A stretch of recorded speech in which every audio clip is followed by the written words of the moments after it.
Kecelakaan kereta api kembali terjadi. Sebuah truk bermuatan jagung di Tulungagung ringsek setelah tertabrak kereta api lokal Doho jurusan Blitar, Surabaya.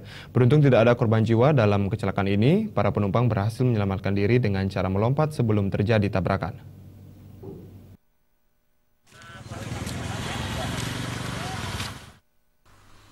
Kecelakaan kereta api di perlintasan tanpa palang pintu kembali terjadi di perlintasan Desa Ngujang, Kecamatan Kedungwaru, Tulungagung. Sebuah truk bermuatan jagung yang dikemudikan Fendik, warga Blitar, ringsek setelah tertabrak kereta api lokal Doho, jurusan Blitar, Surabaya. Beruntung tidak ada korban jiwa dalam kejadian tersebut. Karena penumpang yang berada di atas truk berhasil menyelamatkan diri dengan cara melompat sebelum terjadinya tabrakan. Petugas kepolisian dan PT KAI dibantu warga sekitar berusaha mengevakuasi bangkai truk yang berserakan.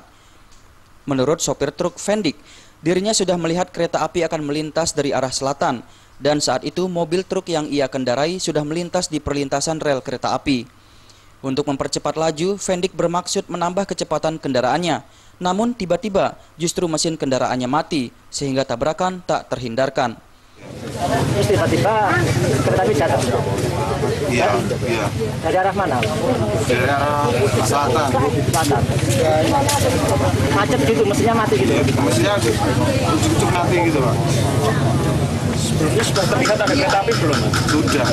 Tapi kan posisi pada waktu melintas di kereta api itu kan motor langsung mati. Kalau jauhnya udah kayaknya belum.